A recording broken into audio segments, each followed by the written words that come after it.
Un baron veuf prétendit être pauvre pour trouver une épouse sincère. Mais lorsque la jeune femme la plus délaissée de la région lui montra l'amour véritable, personne n'imaginait le secret qu'ils gardaient et qui changerait leur vie pour toujours. Installez-vous confortablement, car je vous assure, vous ne voudrez pas en perdre une seconde. C'est pourquoi, abonnez-vous dès maintenant à la chaîne Récits d'époque et commentez votre nom et l'endroit d'où vous écoutez ce récit inédit. J'adore interagir avec vous. Passons à l'histoire. La paroisse de Notre-Dame-des-Prés semblait dormir sous le soleil brûlant de cet après-midi de mars 1856. Les chemins de terre reflétaient la chaleur intense de la campagne périgourdine, et seuls quelques rares s'aventuraient à marcher sous l'ardeur suffocante qui semblait faire fondre même les ombres des platanes centenaires.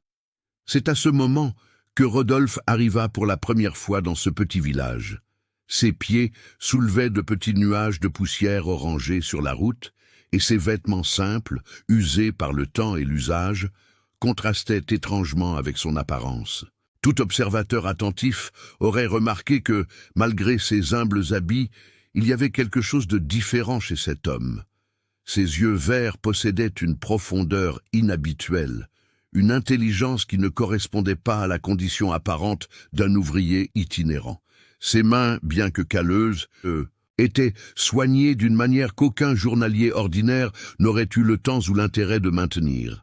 Et son port, même courbé par la fatigue de la longue marche, révélait une dignité naturelle, une sorte de présence qui ne s'acquiert pas seulement par le travail manuel, mais personne dans cette paroisse reculée ne savait qui il était réellement. Personne n'imaginait que cet homme d'apparence pauvre, qui arrivait en quête de travail, gardait un secret qui pourrait changer le destin de nombreuses vies. Rodolphe était, en réalité, propriétaire de l'un des domaines les plus prospères de la région voisine, héritier de terres qui s'étendaient sur des centaines d'hectares de sol fertile du Périgord. Mais cela, à ce moment-là, était un secret soigneusement gardé dans son cœur, tourmenté par la perte et par la quête de quelque chose que l'argent ne pouvait acheter. La campagne périgourdine de 1856 était une région de contrastes violents. D'un côté, l'absurde richesse générée par les immenses vignobles qui s'étendaient à perte de vue, par les plantations de tabac d'une qualité inégalée, par les manufactures qui produisaient du vin et de l'eau-de-vie pour tout l'Empire. De l'autre, la misère de tant de ceux qui travaillaient ces terres, sans jamais les posséder, sans jamais goûter aux fruits abondants que leurs mains calleuses récoltaient. C'était une société rigidement stratifiée, où la position sociale d'une personne était déterminée par la naissance, par la couleur de la peau, par la quantité de terre qu'elle possédait ou par la famille à laquelle elle appartenait. La paroisse de Notre-Dame-des-Prés, bien que petite, suivait à la lettre cette structure. Au sommet de la pyramide sociale se trouvait la famille de Valois, dont les terres dominaient le paysage local depuis 3 générations. Le colonel Sébastien de Valois était un homme d'âge mûr, au corps lent, aux moustaches grisonnantes et aux manières autoritaires qui n'admettaient aucune contestation. Son domaine, avec ses vastes plantations de vignes, était le plus grand employeur de la région, et son pouvoir s'étendait bien au-delà des limites de ses propriétés. Dans l'église paroissiale de Notre-Dame-des-Prés, le premier banc, tapissé de velours rouge, était réservé exclusivement à la famille de Valois. Lors des fêtes religieuses, c'étaient eux qui défilaient en tête des processions. Dans les décisions qui affectaient le village, c'était l'opinion du colonel qui prévalait, souvent même au-dessus de celle du curé lui-même. Dans cette société, le mariage n'était pas une question d'amour ou d'affection personnelle. C'était, avant tout, une affaire soigneusement calculée. Les familles fortunées mariaient leurs fils et leurs filles, visant des alliances stratégiques, l'union de propriété, le renforcement des lignées. Une jeune fille de bonne famille voyait sa valeur mesurée non par sa personnalité, son intelligence ou sa bonté, mais par la beauté de son visage, par la quantité de dot qu'elle apportait et par le prestige de son nom de famille. Et malheur à celle qui, pour quelque raison que ce soit, ne correspondait pas aux normes rigides imposées par la société. C'est dans ce monde que Rodolphe décida de s'infiltrer, déguisé en pauvre. Et il y avait des raisons profondes à ce choix qui semblait, à première vue, incompréhensible. 3 ans auparavant, Rodolphe Saint-Pierre de Montaigne était un homme complètement différent. À 29 ans, il était la fierté de sa mère, Madame Joséphine, et l'héritier naturel du prospère domaine Sainte-Claire, que son père, le défunt Monsieur Antoine de Montaigne, avait construit avec des décennies de travail acharné et de commerce honnête. Rodolphe était connu dans toute la région, non seulement pour sa richesse, mais aussi pour son apparence remarquable. Grand, aux épaules larges et à la constitution athlétique développée par les travaux du domaine, il avait des cheveux noirs qui ondulaient naturellement, des yeux verts qui semblaient voir au-delà des apparences superficielles et des traits qui faisaient soupirer les jeunes filles quand il passait. Plus que cela, il était éduqué, cultivé, ayant étudié avec des précepteurs particuliers que son père avait engagés, et possédait une bonté naturelle qui le rendait cher tant à ses voisins qu'aux travailleurs de ses terres. Quand il tomba amoureux d'Isabelle, une jeune femme d'une famille moins aisée, mais au cœur pur, cela causa de l'étonnement. Isabelle n'apportait pas de dot significative. Sa famille ne possédait pas de terres étendues. Son nom de famille n'ouvrait pas les portes des salons de l'élite. Mais Rodolphe l'aimait, et cela lui suffisait. Contre les conseils de certains, avec la bénédiction réticente mais aimante de sa mère, il épousa Isabelle lors d'une cérémonie simple mais émouvante dans la chapelle du domaine Sainte-Claire. Et ils furent heureux, véritablement, et profondément heureux, d'une manière que peu de couples de cette époque connaissaient, car le leur était un mariage construit sur l'amour véritable, non sur des convenances sociales ou financières. Quand Gabriel naquit, un garçon aux yeux sombres comme sa mère et au sourire facile comme son père, le bonheur de Rodolphe semblait complet. Il avait tout, un domaine prospère, une épouse aimée, un fils en bonne santé, la bénédiction de sa mère. Il avait construit exactement le genre de vie dont il avait toujours rêvé. Une vie où l'amour importait plus que les conventions, où l'authenticité valait plus que les apparences. Mais le destin, cruel et imprévisible, avait d'autres plans. À l'été 1853, une épidémie de choléra balaya la région avec une violence dévastatrice. Rodolphe, désespéré, vit Isabelle dépérir jour après jour, sa peau jaunissant, ses yeux perdant leur éclat, son corps consumé par la maladie implacable. Il la soigna personnellement, refusant de la quitter un seul instant, appliquant des compresses froides sur son front fiévreux, tenant sa main tremblante, priant avec une foi désespérée pour un miracle qui ne vint pas. Isabelle mourut dans ses bras un après-midi pluvieux, murmurant de ses dernières forces une supplication qui resterait gravée pour toujours dans le cœur de Rodolphe. « Promets-moi que tu seras à nouveau heureux. Promets-moi que tu retrouveras l'amour. Ne laisse pas la douleur tuer aussi ton âme. » Avant même que Rodolphe puisse commencer à traiter l'ampleur de sa perte, le choléra réclama sa deuxième victime. Gabriel, âgé de seulement 2 ans, tomba malade 3 jours après la mort de sa mère. Le garçon l'appelait dans son délire fiévreux, et Rodolphe, anéanti, n'avait aucun moyen de le consoler. En moins d'1 semaine, Gabriel rejoignit sa mère dans le petit cimetière du domaine. Rodolphe enterra son fils à côté d'Isabelle sous un chêne que l'enfant adorait. Et quelque chose en lui mourut aussi ce jour-là. Les mois qui suivirent furent un flou de douleur et d'isolement. Rodolphe erra dans son domaine comme un fantôme, accomplissant mécaniquement ses obligations, mais sans réellement vivre. Madame Joséphine, elle-même anéantie par la perte de sa belle-fille, qu'elle aimait comme sa propre fille, et de son petit-fils qui était la lumière de sa vie, ne savait pas comment aider son fils. Elle le voyait dépérir, non d'une maladie physique, mais d'une maladie de l'âme qu'aucun remède ne semblait guérir. Ce fut pendant cette période sombre que Rodolphe commença à remarquer quelque chose qui le perturbait profondément. Dès qu'il fut de notoriété publique, qu'il était à nouveau célibataire et encore jeune, les prétendantes commencèrent à apparaître. Mais ce n'étaient pas des femmes cherchant son cœur.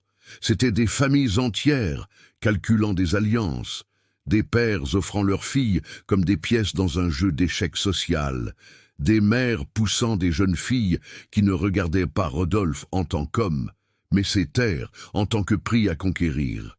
Il entendait des conversations qu'il ne devrait pas entendre, des commentaires sur ce magnifique domaine et ce pauvre veuf riche a besoin de compagnie, prononcés sur un ton qui laissait transparaître que la compassion n'était qu'un vernis sur une pure cupidité. Un après-midi, assis avec le curé Joachim, le vieux curé qui avait baptisé Isabelle et Gabriel, et qui tentait maintenant de réconforter Rodolphe dans son deuil, le jeune baron exprima sa frustration. « Mon curé, comment puis-je savoir si quelqu'un m'aime vraiment? Comment puis-je être sûr qu'ils ne sont pas seulement après mon domaine, mon nom, ma position ?» Le curé Joachim, un homme aux cheveux blancs et aux yeux doux mais perçants, réfléchit à la question avec soin avant de répondre. « Mon fils, Isabelle t'a aimé quand tu n'étais qu'un jeune homme, sans rien avoir encore prouvé, quand ton domaine commençait, quand tu n'avais pas le prestige que tu as aujourd'hui. Elle a vu l'homme, pas le propriétaire. Mais il est vrai que maintenant, dans ta position actuelle, il sera difficile de trouver quelqu'un qui te voit ainsi. L'or aveugle beaucoup de gens sur ce qui compte vraiment. » Ce fut cette conversation qui planta la graine d'une idée que beaucoup auraient jugée folle, et s'il cachait qui il était, et s'il se déshabillait de tout ce qui représentait richesse et position, et se présentait au monde comme un homme du peuple, un simple ouvrier. Seulement ainsi, pensait-il, il pourrait être sûr que quelqu'un l'aimait pour lui-même, pas pour ce qu'il possédait. L'idée mûrit dans son esprit tourmenté au fil des semaines. Elle était risquée, non conventionnelle, certains diraient malhonnête. Mais Rodolphe ne le voyait pas ainsi. Il ne mentirait pas sur qui il était essentiellement. Il enlèverait simplement les distractions, les couches de richesse et de prestige qui empêchaient les gens de voir sa véritable essence. Ce serait un test, oui, mais un test juste, un test qui révélerait le vrai caractère des gens. Quand il partagea enfin son plan avec Madame Joséphine, il s'attendait à de la résistance. Mais sa mère, qui connaissait la profondeur de la souffrance de son fils, le surprit.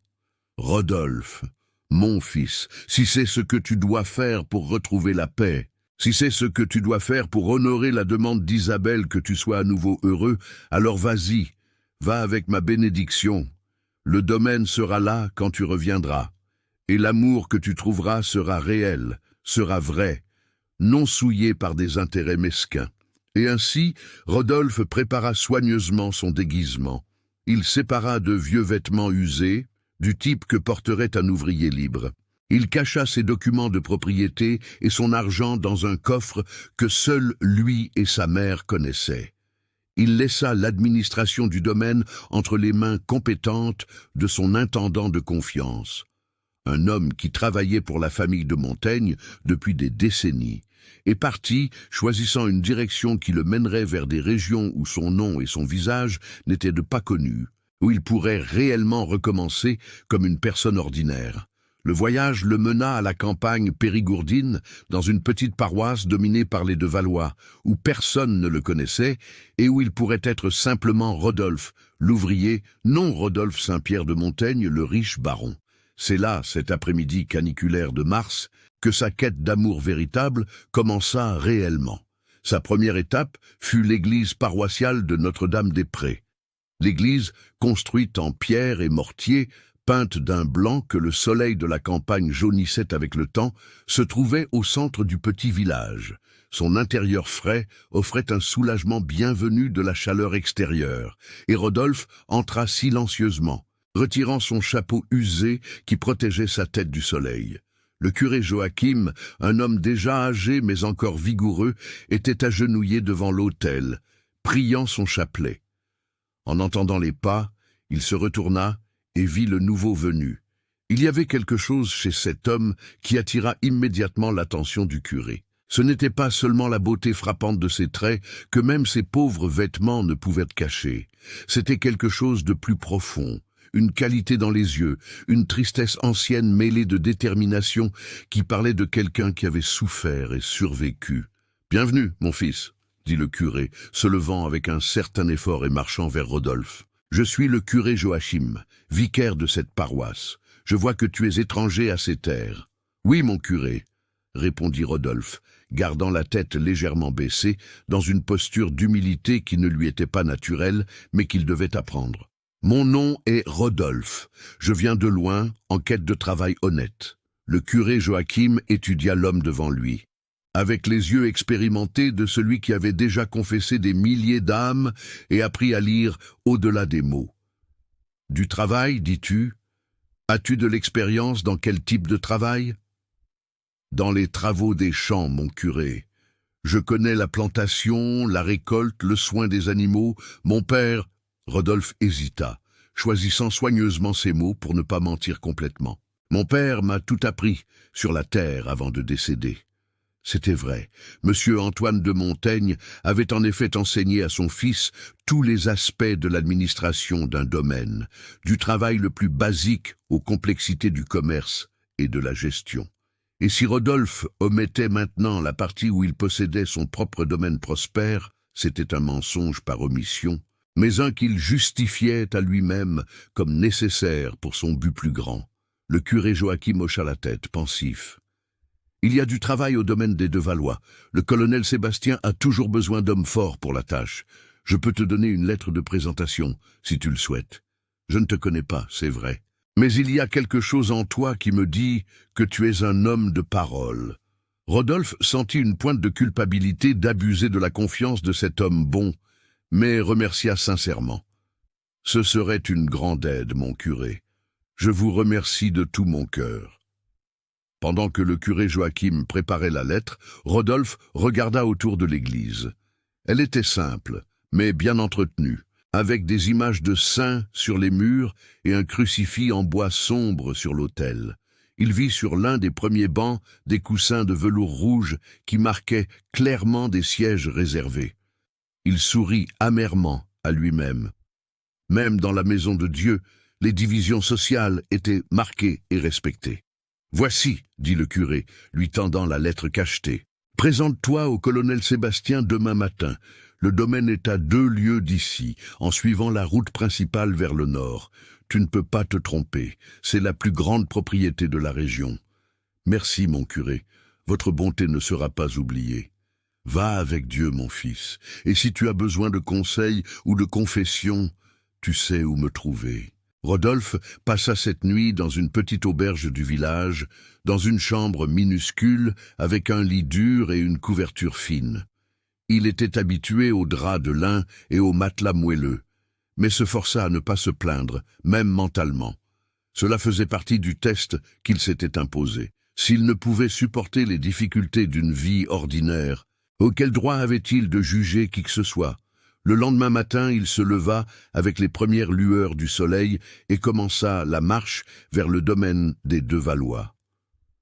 La route serpentait entre des champs de culture qui s'étendaient interminablement de chaque côté, des plantes vertes se balançant doucement dans la brise matinale. Des travailleurs étaient déjà dans les champs, leurs outils brillant sous le soleil levant, leurs chants rythmés accompagnant le travail ardu. Rodolphe observait tout avec les yeux d'un baron expérimenté. Il remarquait l'état des plantes, l'organisation des rangées, la supervision des contremaîtres. Malgré sa position actuelle d'humilité feinte, il ne pouvait s'empêcher d'évaluer la qualité de l'opération. Les cultures étaient bien entretenues. C'était indéniable. Le colonel Sébastien, quel que soit son caractère personnel, savait gérer ses terres. Après presque 2 heures de marche, le château des Devallois apparut devant lui. C'était une imposante construction de 2 étages, peinte en blanc, avec des détails bleus entourés de jardins bien entretenus où fleurissaient des rosiers et des jasmins. De larges balcons encerclaient le 2e étage, offrant ombre et ventilation. C'était une démonstration claire de richesse et de pouvoir, conçue pour impressionner et intimider. Rodolphe s'approcha de l'entrée de service, comme il convenait à un travailleur en quête d'emploi. Un homme corpulent, aux moustaches grisonnantes et à l'expression autoritaire, supervisait des travaux d'entretien dans la cour. C'était, Rodolphe le présuma correctement, le colonel Sébastien. « Bonjour, dit Rodolphe, retirant respectueusement son chapeau. « Je suis Rodolphe, et je viens chercher du travail. Le curé Joachim m'a envoyé avec une lettre de présentation. » Le colonel se retourna, évaluant le nouveau venu avec des yeux expérimentés. Il remarqua l'apparence pauvre, mais aussi la forte constitution, la posture droite, les yeux intelligents. Il prit la lettre, la lut rapidement et hocha la tête. « Le curé Joachim est un bon juge de caractère. S'il te recommande, il doit y avoir quelque chose de bon en toi. As-tu de l'expérience dans la culture? »« Oui, monsieur. Mon père avait une petite ferme. J'ai appris très tôt. »« Une petite ferme, dis-tu? Et qu'est-ce qui t'amène si loin de chez toi ?» Rodolphe avait déjà préparé cette réponse. « Mon père est décédé, monsieur. La ferme a été vendue pour payer des dettes. Je n'avais plus rien qui me retenait là-bas. Alors j'ai décidé de tenter ma chance sur d'autres terres. Ce n'était pas complètement faux. Son père était en effet décédé. Bien qu'il eût laissé un domaine prospère, non des dettes, mais l'essence émotionnelle, la perte, le désir de recommencer étaient vrais. » Le colonel hocha la tête. « Je comprends bien. J'ai besoin d'hommes forts. Le travail est dur, les heures sont longues, mais je paye le juste prix et je donne une nourriture décente. Tu peux commencer aujourd'hui. Tu travailleras sous les ordres du contremaître Jean. Il te montrera quoi faire. » Et ainsi, simplement, Rodolphe fut accepté comme travailleur au domaine des de Valois. Il fut conduit au logement des ouvriers libres, des constructions simples mais solides, où dormait une douzaine d'hommes. On lui donna une couchette dans un coin et une vieille malle pour ranger ses quelques affaires. Les autres travailleurs le reçurent avec la méfiance typique réservée aux nouveaux venus, mais aussi avec curiosité. Un homme aussi clairement beau et éloquent que Rodolphe n'était pas courant dans les logements. « D'où viens-tu, jeune homme ?» demanda un homme plus âgé, aux cheveux grisonnants et au visage marqué par le soleil. « De loin, » répondit Rodolphe vaguement. « Et toi, tu travailles ici depuis longtemps ?»« 15 ans, » dit l'homme en crachant par terre. « J'ai vu 3 générations de Valois. Le vieux colonel n'est pas le pire patron que j'ai eu, mais ce n'est pas non plus le meilleur. Il paie à temps, c'est vrai, mais il est dur comme la pierre et ne tolère pas la paresse. » Rodolphe hocha la tête, absorbant les informations. Il devrait apprendre rapidement la dynamique de cet endroit s'il voulait survivre sans éveiller les soupçons. Le premier jour de travail fut brutal. Rodolphe, bien qu'habitué au travail physique dans son propre domaine, n'était pas préparé à l'intensité implacable du travail en tant que simple journalier. Couper des récoltes sous le soleil brûlant, porter de lourdes gerbes, travailler sans arrêt du lever au coucher du soleil. Tout cela testa sa résistance physique d'une manière qu'il n'avait pas expérimentée depuis des années, mais il persévéra, refusant de montrer faiblesse ou de se plaindre. À la fin de la journée, quand il se traîna enfin jusqu'au logement, chaque muscle de son corps criait de douleur. Mais il y avait aussi une étrange satisfaction en cela. Il se prouvait à lui-même qu'il pouvait le faire, qu'il pouvait vivre comme un homme ordinaire et non seulement comme un baron privilégié. Ce fut pendant le simple dîner de haricots, farine et viande séchée que Rodolphe eut sa première conversation significative avec les autres travailleurs. « Alors, nouveau, » dit un homme plus jeune, au sourire large et à l'air jovial. « Que penses-tu de notre paradis ici ?» Rodolphe rit malgré la fatigue. « Dur, mais honnête, j'ai connu pire. »« Ah, tu n'as encore rien vu, » dit un autre travailleur, baissant la voix conspiratoirement. « Attends de devoir traiter avec la famille du colonel. Là tu verras ce qui est dur. »« La famille ?» demanda Rodolphe, feignant l'ignorance. « Madame Euphrasie, sa femme, est une femme qui ne pense qu'aux apparences et à la position sociale. Et les filles ?» L'homme fit une pause dramatique. « Eh bien, les filles sont intéressantes. »« Intéressantes comment ?»« Le colonel a 3 filles, » expliqua l'homme aux cheveux grisonnants. « Henriette, l'aînée, est belle comme une sainte et vaniteuse comme un paon. Violette, la cadette, est aussi rusée qu'un serpent et calculatrice. Et puis il y a Amélie. » Il y eut une pause étrange, et Rodolphe remarqua que les hommes échangèrent des regards significatifs. « Et Amélie ?» insista Rodolphe. « La pauvre, Oui, Amélie, dit l'homme le plus âgé, avec un étrange mélange de pitié et de gêne. Elle est née avec une grande tache de naissance sur le visage, une marque sombre qui couvre la moitié de son côté gauche. La famille a honte d'elle. Il la traite presque comme une servante. On la voit rarement. La pauvre vit cachée. Rodolphe sentit quelque chose se serrer dans sa poitrine. Une jeune fille rejetée par sa propre famille à cause d'une tache de naissance. Quelle sorte de cruauté était-ce? Mais elle est méchante. Elle a mauvais caractère. Demanda-t-il. Non, répondirent plusieurs hommes en même temps. Madame Amélie est la plus douce des trois, dit l'homme le plus âgé. Toujours gentille quand elle doit nous parler, jamais hautaine comme ses sœurs. Mais la famille, eh bien, la famille la traite comme si c'était une malédiction. Rodolphe ne dit rien de plus, mais ses pensées étaient agitées. Il n'avait encore vu aucune des filles des de Valois, mais il ressentait déjà une curiosité intense envers cette Amélie rejetée et cachée. Il y avait quelque chose dans cette histoire qui touchait quelque chose de profond en lui, peut-être parce qu'il savait lui-même ce que c'était d'être jugé pour des motifs superficiels, d'être valorisé pour ce qu'il avait au lieu de qui il était. Cette nuit-là, allongé sur sa couchette inconfortable, Rodolphe regarda par la petite fenêtre du logement vers le château où des lumières brillaient aux fenêtres. Quelque part dans cette maison, pensa-t-il, il y avait une jeune femme dont sa propre famille avait honte. Une jeune femme qui n'avait probablement jamais connu la gentillesse ou la véritable appréciation. Et quelque chose en lui, quelque chose qu'il ne comprenait pas encore complètement, désirait la connaître, désirait voir de ses propres yeux si elle était aussi douce qu'on le disait, si son esprit avait été brisé par la cruauté ou s'il restait intact malgré tout. Mais comment un simple travailleur pourrait-il avoir une interaction significative avec la fille du maître? Cela semblait impossible. Cependant, Rodolphe avait appris, au cours de ses années de vie, que l'impossible était parfois juste l'improbable, attendant la bonne opportunité. Les jours suivants s'établirent dans une routine ardue, mais prévisible. Rodolphe se réveillait avant l'aube, quand le ciel était encore teinté de violet et que les étoiles commençaient à disparaître dans la lumière montante. Le petit déjeuner était simple. De la farine de manioc avec un café noir fort, mais suffisant pour commencer la lourde journée de travail. Ensuite, c'était vers les champs de culture, où il passait des heures sous le soleil implacable de la campagne périgourdine.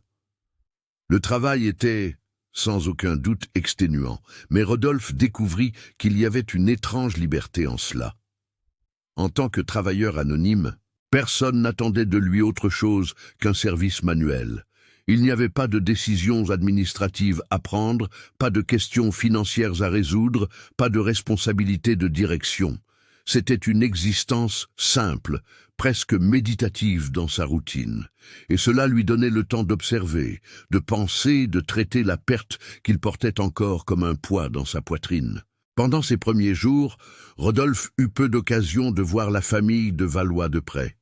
Le colonel Sébastien apparaissait occasionnellement pour superviser le travail, toujours monté sur son cheval bai et toujours avec une expression d'autorité qui n'admettait pas de contestation. Madame Euphrasie, son épouse, Rodolphe ne l'aperçut qu'une fois de loin, alors qu'elle coordonnait un groupe de servantes pour la lessive. C'était une femme d'âge mûr, encore belle à sa manière, mais avec une rigidité dans la posture et une rudesse dans la voix qui parlait d'années dédiées à maintenir les apparences et la position sociale. Les filles aînées, Henriette et Violette, Rodolphe ne les vit pas une seule fois, mais la plus jeune, Amélie, celle-là, il l'aperçut un matin, et la rencontre, bien que brève et lointaine, laissa une impression indélébile. C'était avant l'aube, et Rodolphe s'était réveillé plus tôt que d'habitude, incapable de se rendormir à cause d'un rêve troublant sur Isabelle et Gabriel. Il décida de sortir, marcher un peu pour se vider l'esprit avant que la journée de travail ne commence. L'air était frais et pas encore touché par la chaleur du jour. Et il y avait une paix presque surnaturelle à cette heure, quand le monde semblait suspendu entre la nuit et le jour. C'est alors qu'il la vit, une silhouette féminine sortant du château, marchant rapidement vers le puits de la cour. Elle portait une robe simple, beaucoup plus modeste que ce qui serait attendu d'une fille de baron riche, et ses longs cheveux tombaient librement sur ses épaules, couvrant partiellement son visage. Rodolphe s'arrêta, partiellement caché par l'ombre d'un arbre, et observa. Amélie, car ce ne pouvait être qu'elle, étant donné l'heure inhabituelle et la manière presque furtive dont elle se déplaçait, arriva au puits et commença à tirer de l'eau. Ses mouvements étaient gracieux, prudents, comme si chaque action était exécutée avec une attention délibérée.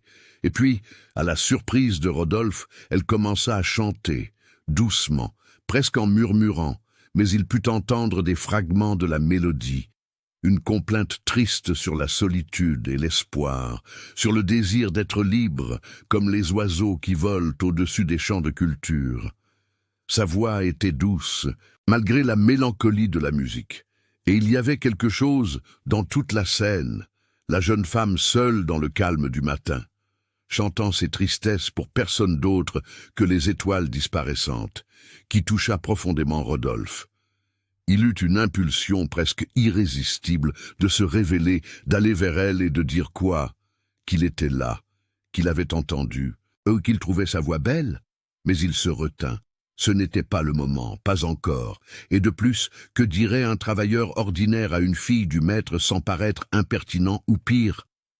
Alors Rodolphe se contenta d'observer en silence, tandis qu'Amélie finissait de remplir sa cruche d'eau.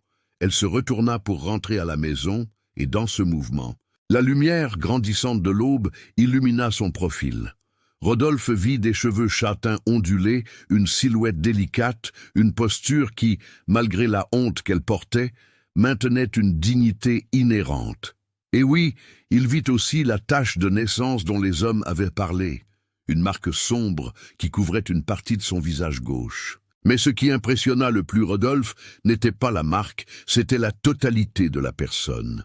La gentillesse dans ses mouvements, la tristesse dans sa chanson, la solitude palpable dans son besoin de sortir si tôt pour éviter d'être vu.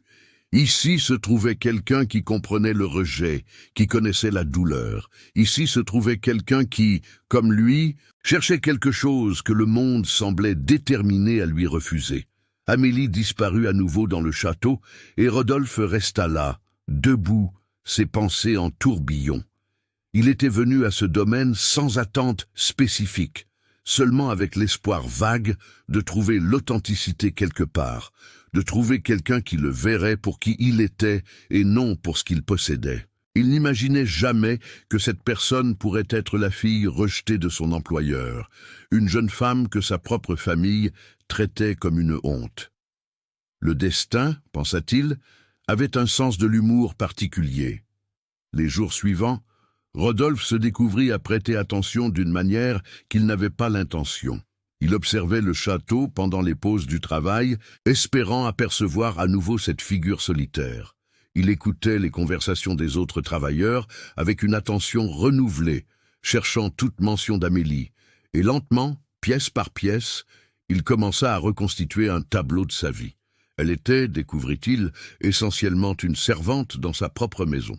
Tandis que ses sœurs passaient leur journée à des loisirs appropriés aux jeunes filles de leur classe, brodant, jouant du piano, recevant des visites, Amélie travaillait, aidait à la cuisine, s'occupait des jardins, accomplissait des tâches que n'importe quel employé ferait. Ce n'était pas par choix ou comme punition spécifique, mais simplement parce que c'est ainsi que sa famille l'avait vue, comme quelqu'un sans valeur pour des alliances matrimoniales, donc quelqu'un qui devait se rendre utile d'autres manières. Rodolphe ressentait une indignation croissante à chaque nouveau détail qu'il apprenait. Comment une famille pouvait-elle traiter sa propre fille, son propre sang, d'une manière si cruelle? Il avait vu beaucoup d'injustices dans sa vie, mais celle-ci, si personnelle, si systématique, l'enrageait d'une manière qu'il n'attendait pas. Et il y avait plus. Rodolphe découvrit qu'Amélie était éduquée, ayant appris à lire et à écrire avec un précepteur qui était venu pour enseigner aux sœurs aînées. Mais tandis qu'Henriette et Violette utilisaient leur éducation pour impressionner dans les salons et les réunions mondaines, Amélie lisait en secret, cachée dans sa chambre, des livres qu'elle empruntait à la bibliothèque familiale quand personne ne regardait. Elle avait, racontèrent à Rodolphe, un talent spécial pour le dessin, mais ne montrait jamais ses travaux, les gardant cachés comme des trésors honteux. Tout cela brossait le portrait de quelqu'un de complexe, quelqu'un avec une profondeur et un talent forcé de rester caché par la cruauté d'une société qui ne valorisait que la surface. Une semaine après son arrivée au domaine des de Valois, Rodolphe eut un premier aperçu de la routine complète de la famille lors d'une visite de barons voisins pour dîner. Les travailleurs furent instruits d'aider aux préparatifs, transportant des meubles, arrangeant la cour, préparant une grande zone pour la festivité. Ce fut pendant ces préparatifs que Rodolphe vit pour la première fois les trois filles ensemble. Henriette, l'aînée, était en effet belle, de la manière classique que la société valorisait. Cheveux blonds soigneusement arrangés, peau claire, traits délicats, robe luxueuse qui mettait en valeur sa silhouette. Elle se déplaçait avec la confiance de celle qui a toujours été admirée. Sa voix haute et riant facilement, clairement habituée à être le centre d'attention. Violette, la cadette, était différente. Sa beauté était plus subtile, mais ses yeux sombres avaient une intelligence aiguisée qui observait tout. Rodolphe la vit coordonnant quelques arrangements de la fête, donnant des ordres aux servantes avec une efficacité qui parlait d'un esprit organisateur. Elle était, réalisa-t-il, probablement la plus intelligente des trois, bien que peut-être aussi la plus calculatrice. Et puis il y avait Amélie. Elle était à l'écart, vêtue non comme une invitée, mais comme une aide, travaillant à l'organisation des plats et des couverts. Rodolphe observa comment elle gardait ses cheveux soigneusement arrangés pour couvrir le côté gauche de son visage, comment ses mouvements étaient rapides et efficaces, comment elle évitait de regarder directement quiconque. C'était une invisibilité auto-imposée, née d'années de rejet, mais ce que Rodolphe remarqua plus que tout était la tristesse silencieuse dans ses yeux quand elle regarda un bref instant ses sœurs rire et se préparer pour la fête. C'était un regard de désir si pur, si douloureux, que Rodolphe sentit son cœur se serrer. Elle ne voulait ni luxe ni prestige, elle voulait juste être incluse, être vue, être aimée comme ses sœurs l'étaient. Et à ce moment, quelque chose changea fondamentalement chez Rodolphe.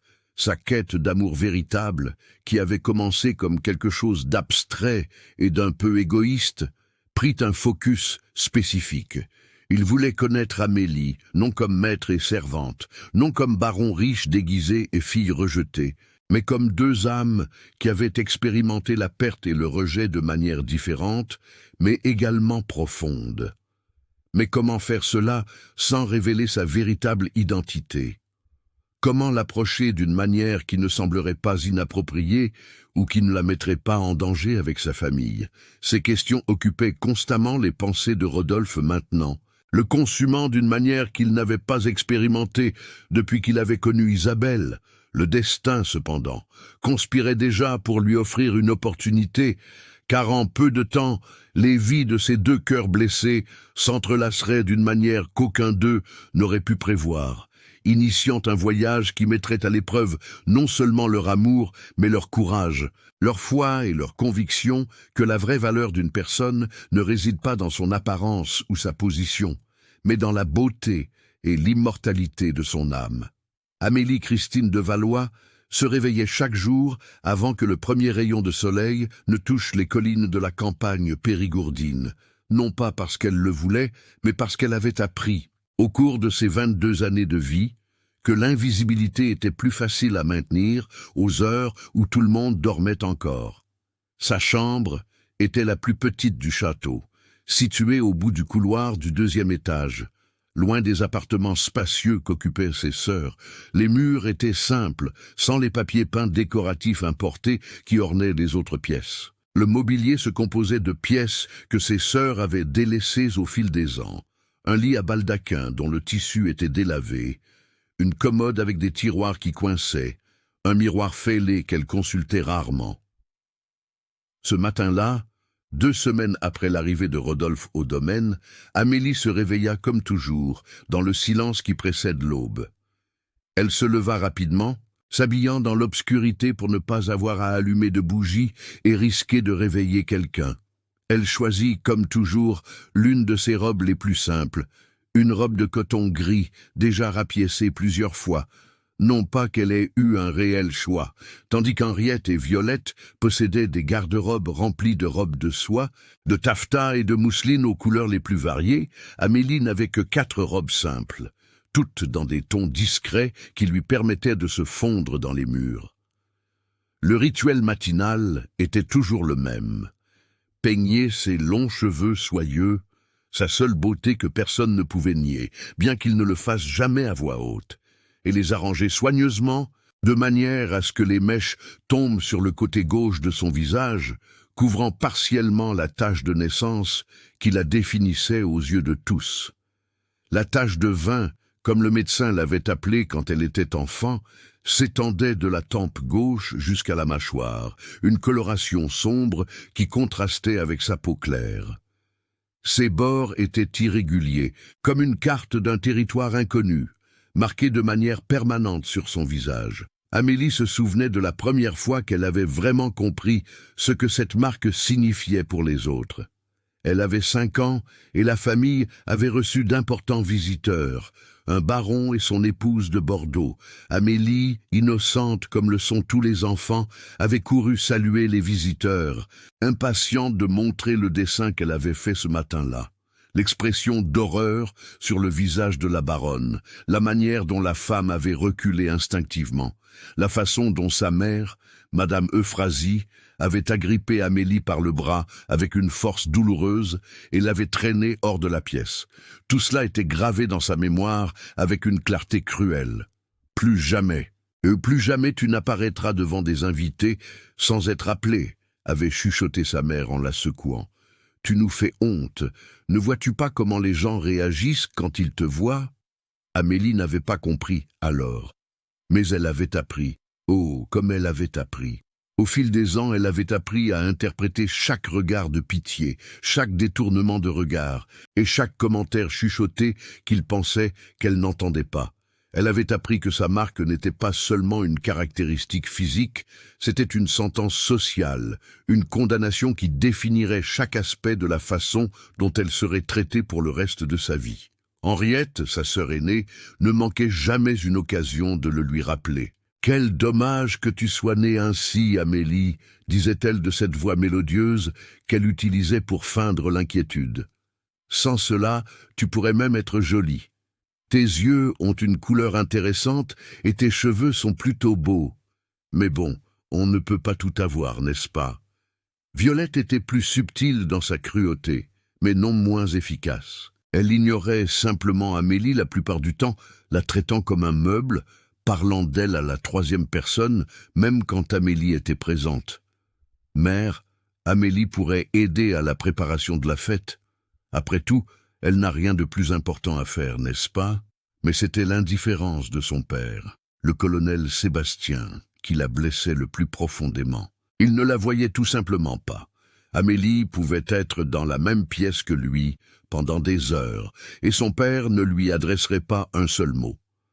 Les rares occasions où il devait reconnaître son existence, il le faisait avec un soupir de résignation, comme si elle était un fardeau que la Providence lui avait injustement imposé.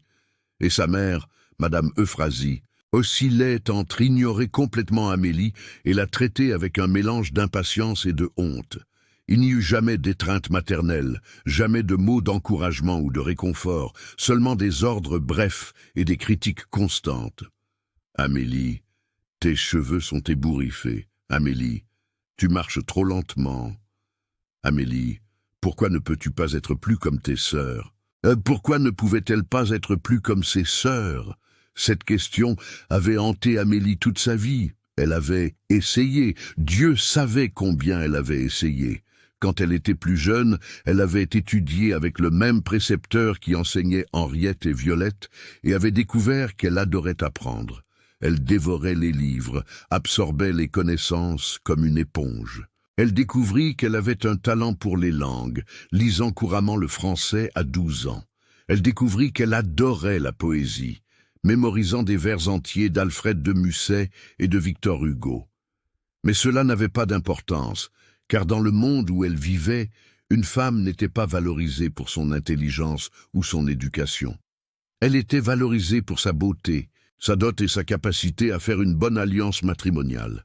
Et à tous ces égards, Amélie était considérée comme un échec.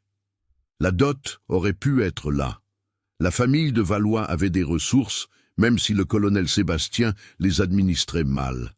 Mais à quoi servait une dot si aucun homme de bonne famille ne l'acceptait?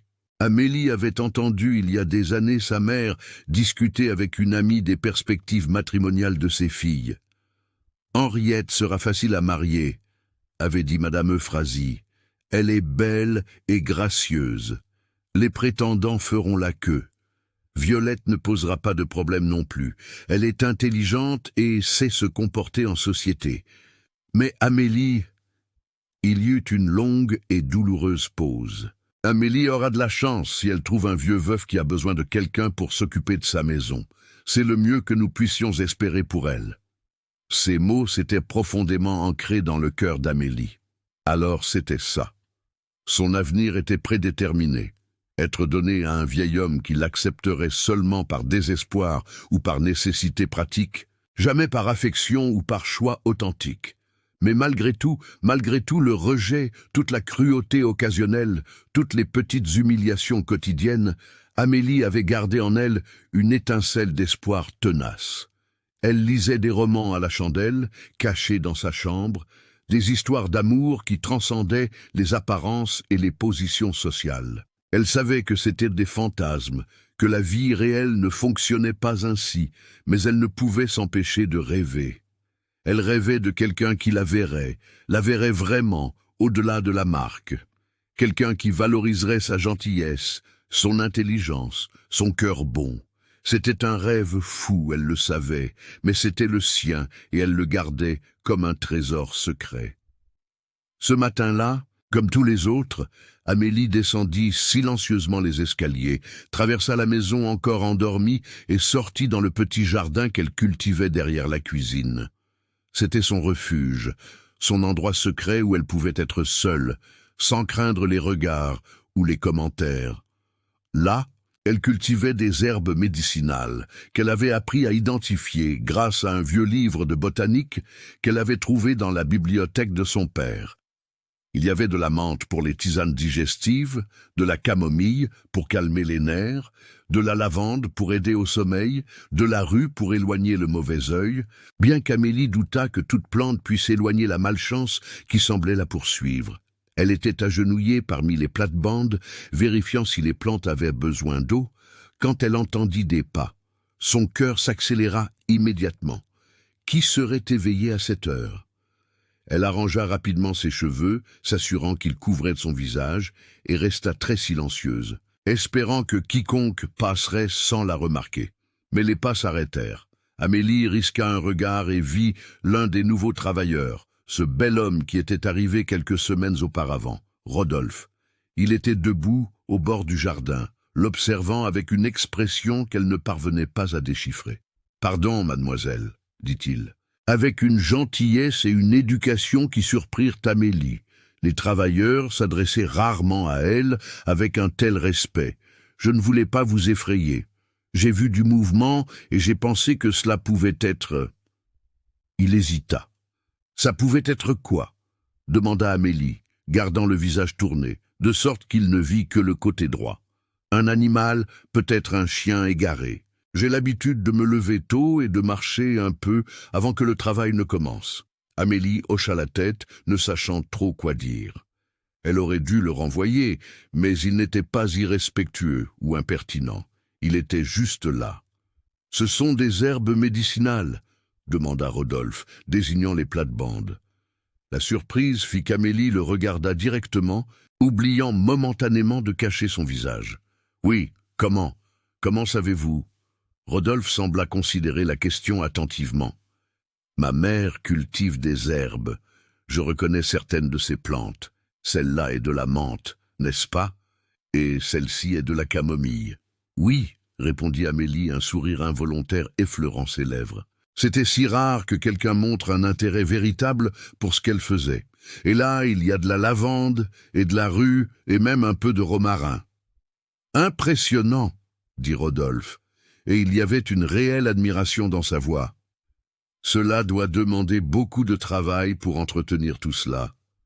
Pas tant que ça, répondit Amélie modestement. Les plantes sont résistantes une fois établies, elles ont juste besoin d'eau régulière et d'un peu de soin. C'est alors qu'Amélie réalisa. Il la regardait directement, son visage, et n'avait pas détourné les yeux une seule fois. Il n'y avait pas d'horreur dans son expression, ni de pitié exagérée, ni de gêne visible. Il regardait juste comme s'il voyait une personne, pas une marque. Le moment s'étira, chargé de quelque chose qu'Amélie ne parvenait pas à nommer. Puis la cloche du château sonna, signalant que la famille allait bientôt se réveiller. Amélie se leva rapidement, nettoyant la terre de ses mains sur sa robe. « Je dois y aller, » dit-elle précipitamment. « Bien sûr, » répondit Rodolphe, faisant un pas en arrière. « Ce fut un plaisir de vous parler, mademoiselle. »« Amélie » dit-elle avant de pouvoir se retenir. « Amélie » répéta-t-il, et quelque chose, dans la manière dont il prononça son nom, fit bondir son cœur. « Je suis Rodolphe. » Et puis il partit, marchant vers les logements des travailleurs, et Amélie resta là, immobile entre ses plantes, le cœur battant d'une manière étrange et effrayante. Les jours suivants, cette brève rencontre resta dans l'esprit d'Amélie, d'une manière qu'elle ne comprenait pas complètement. Pour la première fois depuis longtemps, elle se retrouva à penser à autre chose qu'à ses tâches quotidiennes, qu'à sa solitude habituelle. Elle se demanda si elle reverrait Rodolphe, s'il reviendrait au jardin. Et il revint, non le lendemain, mais 3 jours plus tard, à nouveau avant l'aube. Cette fois, Amélie était préparée, et quand elle entendit les pas, elle ne fut pas surprise. « Bonjour », dit Rodolphe, comme si c'était la chose la plus naturelle du monde d'apparaître dans son jardin à l'aube. « Bonjour », répondit Amélie, surprise par la facilité qu'elle ressentait en sa présence. « Les plantes poussent bien, » observa-t-il, désignant la plate-bande de camomille, qui avait fleuri depuis sa dernière visite. « Oui, c'est une bonne période pour elle, » dit Amélie. Et puis, prenant courage, elle ajouta « Vous avez dit que votre mère cultivait des herbes. Elle vit encore. »« Oui, » répondit Rodolphe, et il y avait de la chaleur dans sa voix en parlant d'elle. « C'est une femme forte, elle a traversé beaucoup de pertes, mais elle reste debout. Des pertes ?» demanda Amélie doucement. Rodolphe resta silencieux un instant, et Amélie pensa qu'elle avait peut-être été trop impertinente, mais alors il parla, sa voix basse et chargée d'émotion. « Mon père est décédé il y a quelques années, et je... » Il hésita. « J'ai eu une femme et un enfant. Tous deux ont été emportés par le choléra il y a 3 ans. » Amélie sentit son cœur se serrer. « Je suis tellement désolée, » dit-elle. Et les mots semblaient terriblement inadéquats face à une perte si profonde. « La vie prend, » dit simplement Rodolphe, « mais elle donne aussi. Nous devons être ouverts à recevoir quand elle offre à nouveau. » Il y avait quelque chose de profond dans ces mots, une philosophie de vie qui résonnait avec Amélie. Elle aussi connaissait la perte, non pas de personne, mais d'espoir, de rêve, d'une vie normale qu'elle n'aurait jamais pu avoir. « Vous êtes très sage pour un ?» Elle s'arrêta, réalisant comment la phrase sonnerait. « Pour un travailleur », compléta Rodolphe, sans offense apparente dans sa voix. Il sourit. « La sagesse ne vient pas de la position ou de la richesse. Elle vient de l'expérience, de la souffrance, de la volonté d'apprendre de la vie. » Et ainsi commença une routine qui se répéterait les semaines suivantes. Presque tous les matins, avant que le soleil ne se lève complètement, Rodolphe apparaissait dans le jardin d'Amélie. Ils parlaient de plantes, de livres. Ils découvrirent qu'ils aimaient tous deux lire sur la nature, sur la philosophie. Rodolphe avait une éducation qui surprenait Amélie pour quelqu'un dans sa position, mais elle ne posait pas de questions. Elle était simplement reconnaissante d'avoir enfin quelqu'un avec qui elle pouvait avoir de vraies conversations, significatives. Rodolphe traitait Amélie avec un respect qu'elle n'avait jamais expérimenté auparavant. Il lui demandait son avis et écoutait réellement ses réponses. Il riait de ses observations amusantes, montrait un intérêt sincère pour ses pensées et, plus important que tout, il ne traita jamais, pas une seule fois, sa marque comme quelque chose qui devait être ignoré ou pour lequel il fallait avoir pitié. Il ne s'en souciait tout simplement pas. Mais le monde, au-delà de ce petit jardin secret, restait cruel. Un après-midi, 2 dames de la société locale vinrent rendre visite à Madame Euphrasie. Amélie, comme toujours, fut chargée de servir le thé, puis de disparaître. Elle exécuta la tâche silencieusement, se déplaçant comme une ombre dans la pièce, remplissant des tasses de porcelaine de thé aromatique, offrant de délicats biscuits sur des soucoupes d'argent. « Madame Euphrasie », dit l'une des visiteuses, une femme corpulente, parée de nombreux bijoux. « J'ai entendu dire qu'Henriette était sur le point d'annoncer ses fiançailles.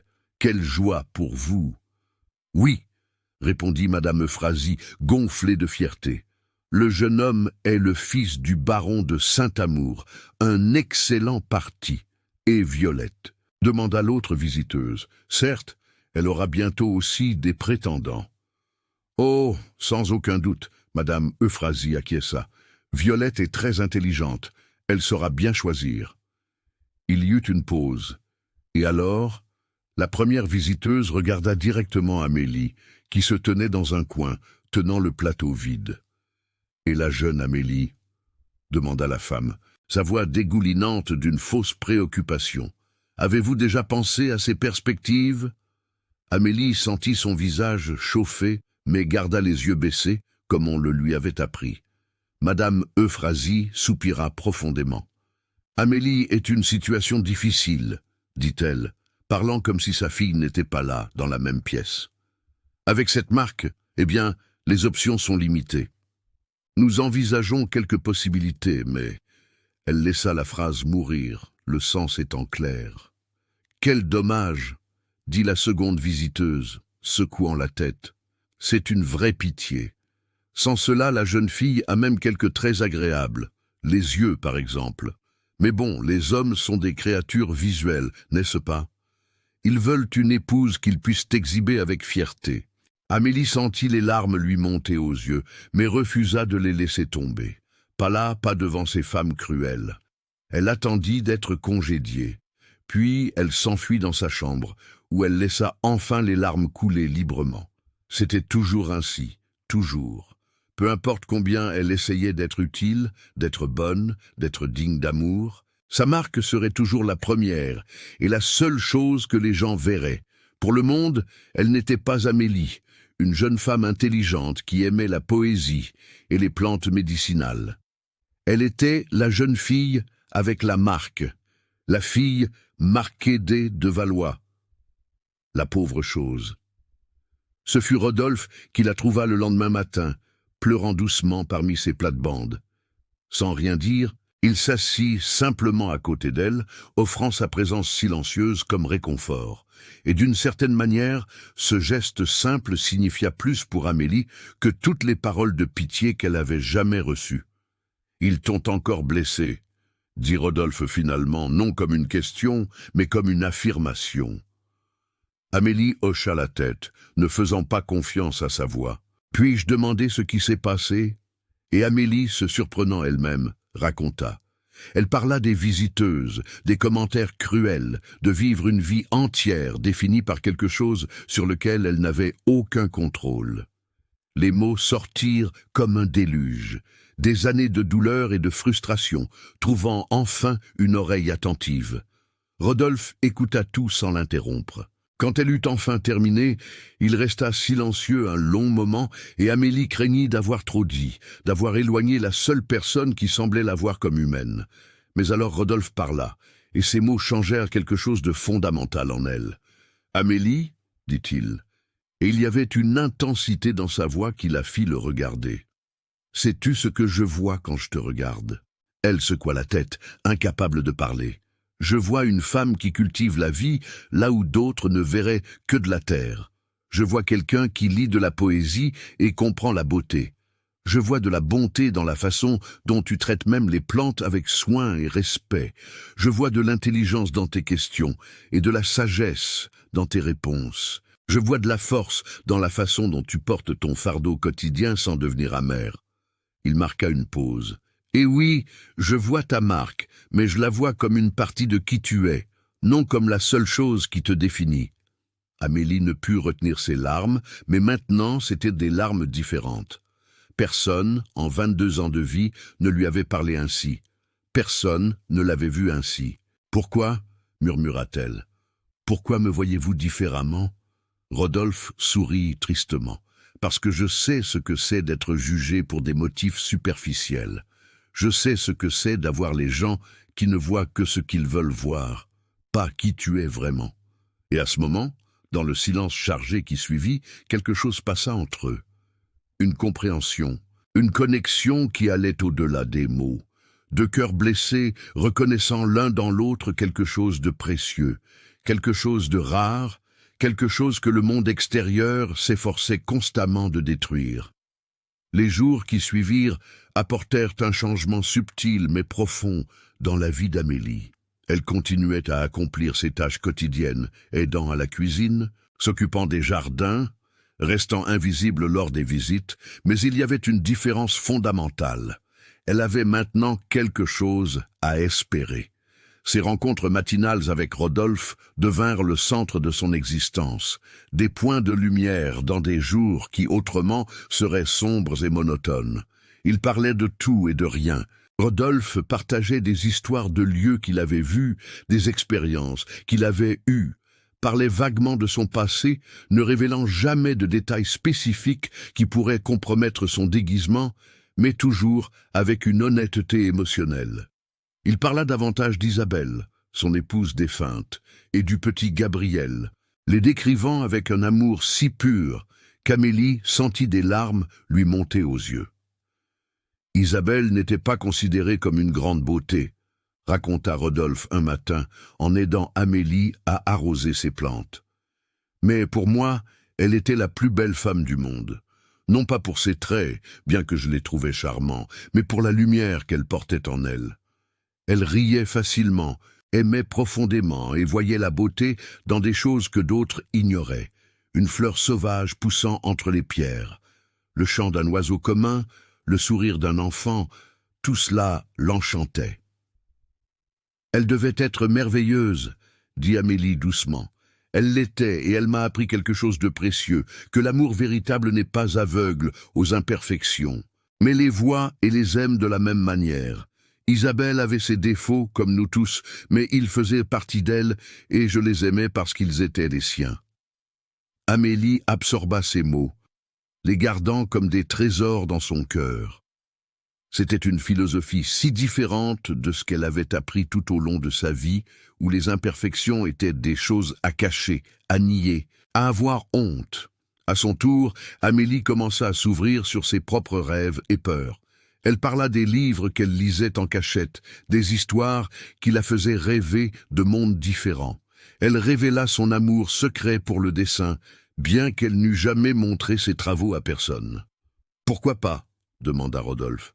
« Si vous avez du talent, vous devriez le partager, parce que... » hésita Amélie. « Ce ne serait qu'une chose de plus pour ma famille à ridiculiser, ou pire, à ignorer complètement. »« Pouvez-vous me montrer ?» demanda Rodolphe gentiment. « Je vous promets que je ne me moquerai pas. » Amélie réfléchit longuement, puis hocha la tête. « Demain, j'en apporterai quelques-uns. » Et elle les apporta.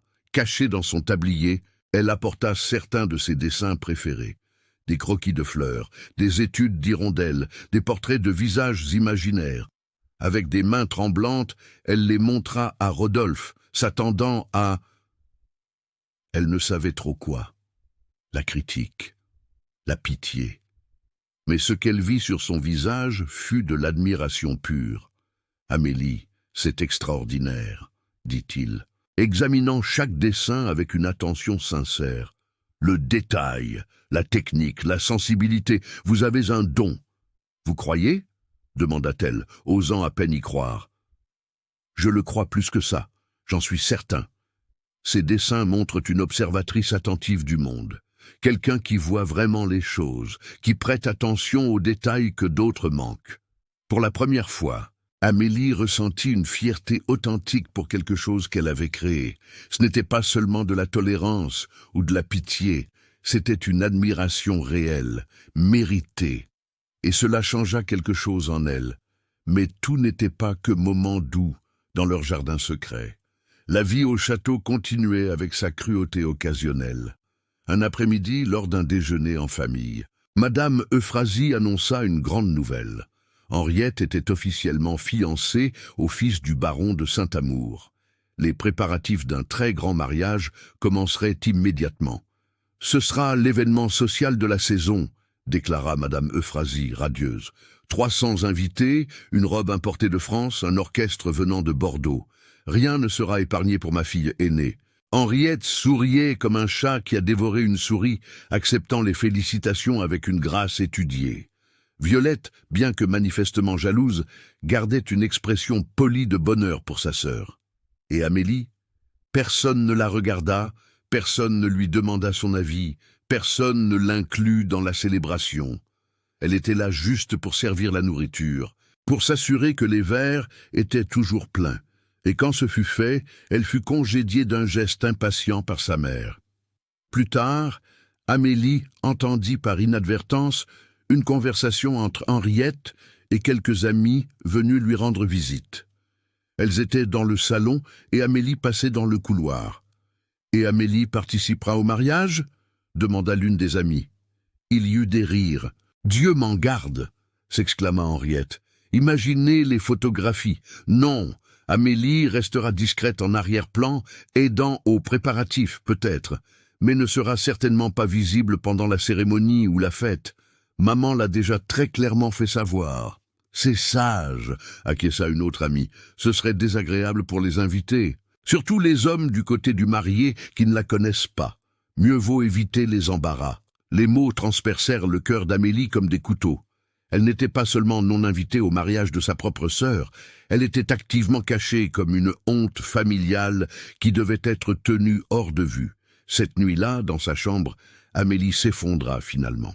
Toute la douleur accumulée, toutes les humiliations, tout le rejet, tout éclata en sanglots profonds et incontrôlables. Elle mordit son oreiller pour étouffer le son, ne voulant pas donner à sa famille la satisfaction de savoir qu'il l'avait blessée une fois de plus. Et puis une terrible réalisation la frappa. Elle avait 22 ans. Sa sœur cadette serait bientôt mariée, et elle passerait le reste de sa vie ainsi, une servante non payée dans sa propre maison, vieillissant seule, étant tolérée seulement parce qu'il n'y avait pas d'autre option. Pour la première fois, Amélie envisagea sérieusement de fuir. Mais où? Elle n'avait pas d'argent à elle, aucune compétence professionnelle reconnue, aucun endroit où aller, et même si elle s'enfuyait, elle porterait sa marque avec elle, faisant face aux mêmes préjugés partout où elle irait. Il semblait n'y avoir aucune issue.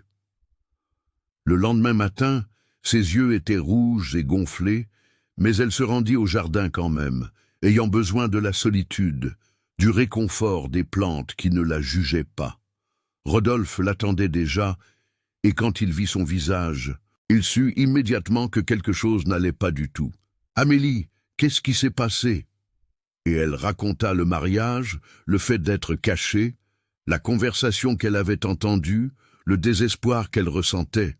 Les mots sortaient précipités, chargés d'années de douleur. Rodolphe écouta tout, son expression devenant de plus en plus sombre. Quand elle eut enfin terminé, il resta silencieux un long moment, luttant clairement contre des émotions intenses. « Amélie, dit-il finalement, sa voix basse mais ferme, vous devez m'écouter.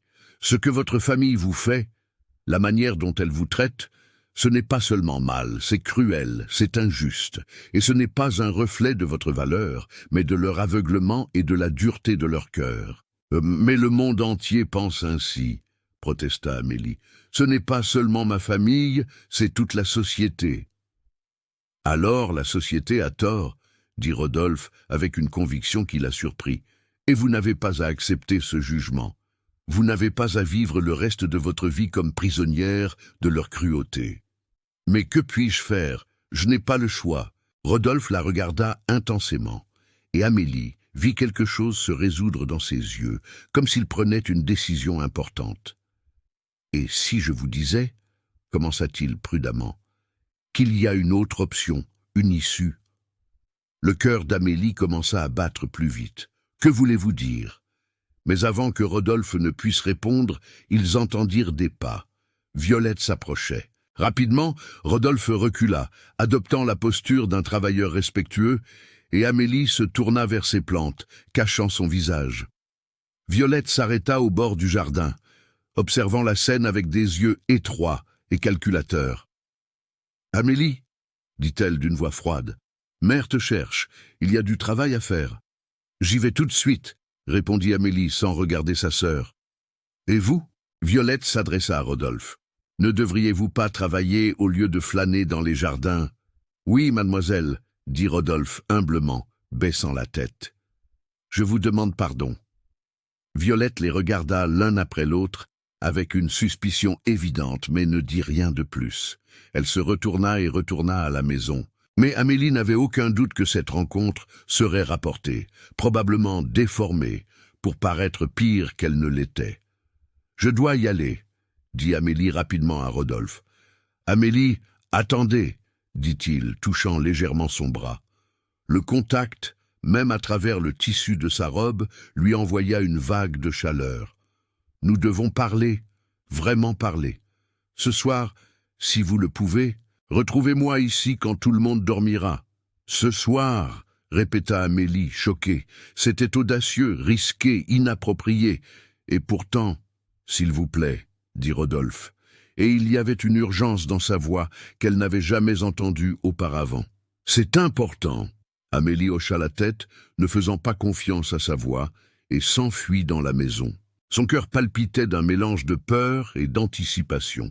Le reste de la journée passa en un flou.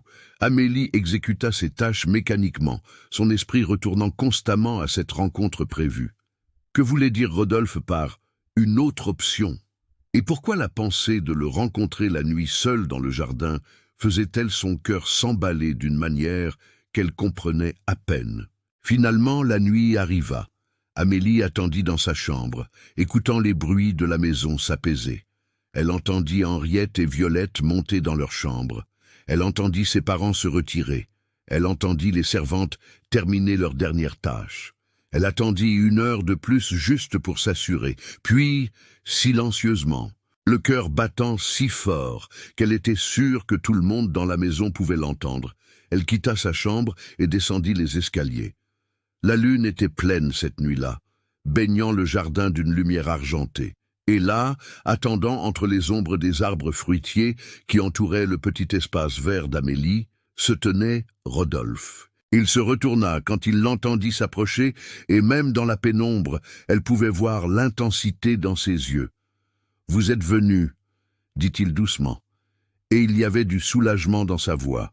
« J'ai dit que je viendrais, » répondit Amélie, elle aussi à voix basse, consciente que le moindre bruit alerterait quelqu'un dans la maison. « Mais, Rodolphe, c'est très risqué. Si quelqu'un nous voit... »« Je sais, » l'interrompit-il doucement. « Mais j'avais besoin de vous parler. Et nous ne pouvions pas avoir cette conversation pendant la journée où n'importe qui pourrait nous interrompre ou nous entendre. » Amélie sentit un frisson parcourir son échine, en partie peur, en partie anticipation. Quelle conversation! Rodolphe fit un pas de plus, et Amélie put sentir la chaleur émanant de lui dans la fraîcheur de la nuit.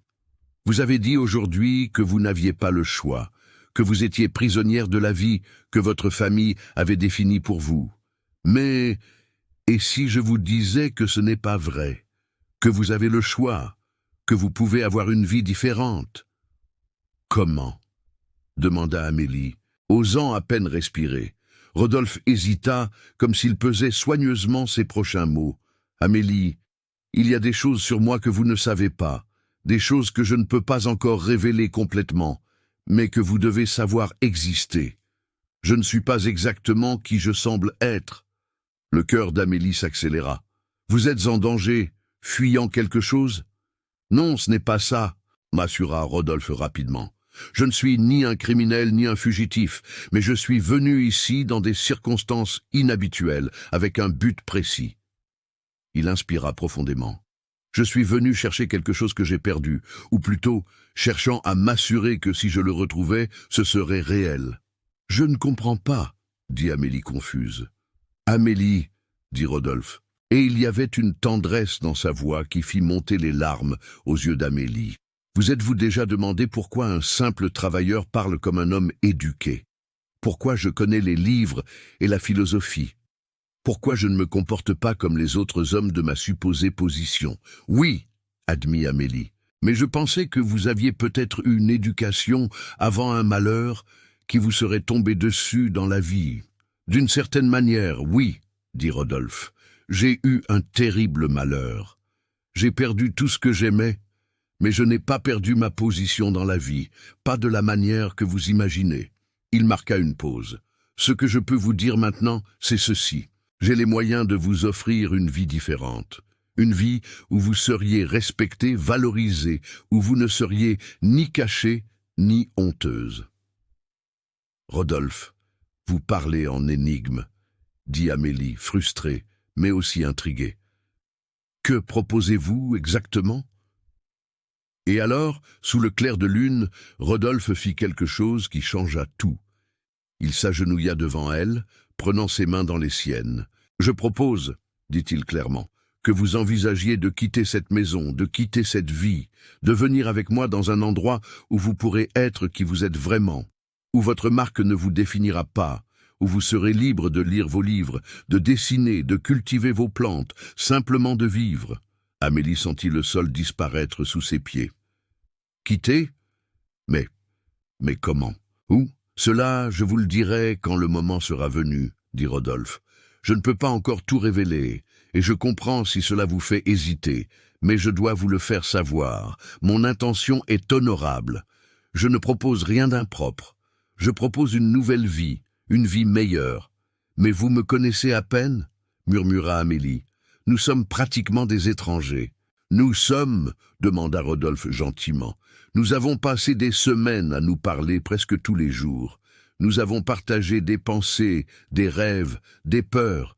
Je sais que vous êtes gentille, intelligente, créative, forte. Je sais que vous avez un cœur plus grand que quiconque j'ai jamais connu, et vous savez des choses sur moi que peu de gens savent. Sur ma perte, sur la façon dont je vois le monde, sur ce que je valorise dans la vie. C'était vrai. D'une étrange manière, Amélie sentait qu'elle connaissait Rodolphe mieux que sa propre famille. « J'ai besoin de temps, » dit-elle finalement, « pour réfléchir. C'est trop grand. »« Je comprends, » dit Rodolphe, se levant, mais toujours en lui tenant les mains. « Prenez tout le temps dont vous avez besoin. Mais Amélie, pendant que vous réfléchissez, je veux que vous considériez ceci. Vous méritez plus que ce que cette vie vous offre. Vous méritez d'être aimée, respectée, heureuse. Et ces choses ne sont pas hors de votre portée. Elles sont juste ailleurs, loin d'ici. » Et puis, avant qu'Amélie ne puisse répondre, avant même qu'elle ne puisse complètement traiter ce qui se passait, Rodolphe fit quelque chose qui la choqua jusqu'au plus profond d'elle-même. Il porta ses mains à ses lèvres et les embrassa doucement, un geste de révérence et de promesse qui fit son cœur s'emballer d'une manière qu'elle n'avait jamais expérimentée auparavant. « Pensez-y, » murmura-t-il, « et quand vous serez prête, donnez-moi votre réponse. Quelle qu'elle soit, je la respecterai. » Et puis il partit, disparaissant dans les ombres, laissant Amélie seule dans le jardin illuminé par la lune, ses mains encore picotantes là où ses lèvres les avaient touchées, son esprit tourbillonnant avec des possibilités impossibles et des espoirs effrayants. Elle retourna dans sa chambre en état de choc, s'allongea sur son lit étroit et resta éveillée le reste de la nuit à réfléchir. Quitter sa famille était impensable. Elle n'avait jamais quitté les environs du domaine seule de toute sa vie. Le monde extérieur était vaste et effrayant. Et partir avec Rodolphe, un homme qu'elle ne connaissait que depuis quelques semaines, un homme qui cachait clairement des secrets sur sa véritable identité. C'était de la folie. Et pourtant, pour la première fois de sa vie, quelqu'un lui offrait un choix, une issue, une possibilité de quelque chose de plus. Rodolphe l'avait vraiment vue, d'une manière que personne dans sa famille n'avait jamais vue. Il valorisait son intelligence, appréciait sa bonté, admirait ses talents. Avec lui, elle n'était pas la fille marquée, elle était juste Amélie. Et quant à sa famille, que laissait-elle vraiment derrière elle? Henriette la méprisait, Violette l'ignorait, sa mère la couvrait de honte. Son père agissait comme si elle n'existait pas. Il prévoyait de la cacher au mariage de sa propre sœur, comme si sa seule présence était une contamination. Quelle sorte de vie l'attendait si elle restait? Des décennies d'invisibilité, de service, d'être tolérée mais jamais aimée? Peut-être, avec beaucoup de chance, être mariée à un vieux veuf qui aurait besoin d'une servante non payée et ne se soucierait pas de son apparence tant qu'elle travaillerait dur. Contre cela, Rodolphe offrait quoi exactement? Il n'avait pas été précis, mais il avait dit « une vie meilleure, un endroit où vous pouvez être vous-même », et elle le croyait. Elle ne savait pas pourquoi, étant donné les circonstances inhabituelles, mais elle le croyait. Alors que la lumière de l'aube commençait à filtrer par la fenêtre, Amélie réalisa qu'elle avait déjà pris sa décision. C'était terrifiant, c'était risqué, c'était fou. Mais elle allait le faire, elle allait faire confiance à Rodolphe, elle allait faire confiance à cette connexion inexplicable qu'ils ressentaient l'un pour l'autre. Elle allait être courageuse au moins une fois dans sa vie. Elle allait dire oui. Activez la cloche de notification sur la chaîne Récits d'époque pour ne manquer aucun chapitre de cette histoire émouvante, car nous ne faisons que commencer à dévoiler l'amour qui fleurira entre ces deux cœurs, et vous ne voudrez manquer aucun moment de ce voyage transformateur. Dans les prochains chapitres, des secrets seront révélés, des cœurs seront mis à l'épreuve, et l'amour véritable prouvera qu'il peut vaincre même les barrières les plus cruelles. Amélie ne le savait pas alors, mais c'était le début de sa véritable vie, une vie où elle serait vue, valorisée et aimée d'une manière qu'elle n'avait jamais imaginé possible. Et Rodolphe, observant son visage illuminé par la lumière argentée de la lune, sut avec une certitude absolue que sa quête était terminée. Il avait trouvé ce qu'il cherchait, non pas la richesse ou la beauté conventionnelle, mais dans l'âme pure d'une femme que le monde avait rejetée, mais qu'il savait maintenant être le plus grand trésor qu'il pourrait trouver. La décision était prise. Amélie se réveilla ce matin-là avec une sensation complètement nouvelle. Pas exactement de l'espoir, il y avait encore beaucoup de peur mêlée, mais quelque chose qui s'en approchait. Pour la première fois de sa vie, elle avait choisi son propre chemin, aussi terrifiant fût-il.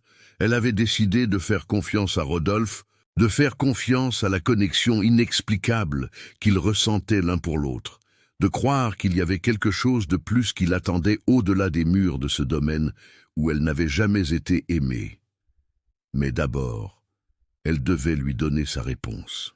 Comme toujours, Amélie descendit avant l'aube vers son jardin secret. Son cœur battait la chamade, tandis qu'elle marchait dans les couloirs silencieux du château, chaque pas délibéré et prudent pour ne réveiller personne. Quand elle arriva au jardin, la lumière de l'aube commençait à peine à éclaircir l'horizon, teintant le ciel de tons de rose et d'orange pâle. Rodolphe était déjà là, il y était toujours, et quand leurs yeux se rencontrèrent, Amélie vit la question non formulée dans les siens. Un mélange d'espoir et d'appréhension qui reflétait ses propres sentiments. « Rodolphe, commença-t-elle, sa voix était à peine un murmure. J'ai réfléchi à votre proposition toute la nuit. Je n'ai pas pu dormir. » Il fit un pas de plus, mais garda respectueusement ses distances, et Amélie inspira profondément, rassemblant son courage. « J'ai des questions, beaucoup de questions. Sur où nous irions, ce que ce serait, ce que vous attendez. » Elle hésita. « Ce que vous attendez de moi ?»« Posez-les, » dit simplement Rodolphe. « Je répondrai ce que je peux, sans compromettre certaines choses que je ne peux pas encore révéler complètement, mais je serai honnête en tout. Où irions-nous ? Vers un domaine à 3 jours de voyage d'ici, une propriété que je connais bien, où vous serez accueillis avec respect et bonté. Et là, quelle serait ma position ? Mon rôle ? Rodolphe la regarda avec une telle intensité qu'Amélie sentit la chaleur monter à ses joues. « Vous seriez ma femme, si vous m'acceptez, si vous consentez à m'épouser. » Le monde sembla s'arrêter. Amélie le regarda fixement, essayant de traiter les mots. « Votre femme ? Oui, » dit Rodolphe fermement. « Je ne propose pas que vous fuyiez avec moi pour une situation déshonorante ou ambiguë. Je propose le mariage, un engagement réel, permanent, béni par l'Église. »« Mais vous êtes un travailleur, » dit Amélie confuse, « et je suis la fille d'un baron. Ma famille n'autoriserait jamais une telle union.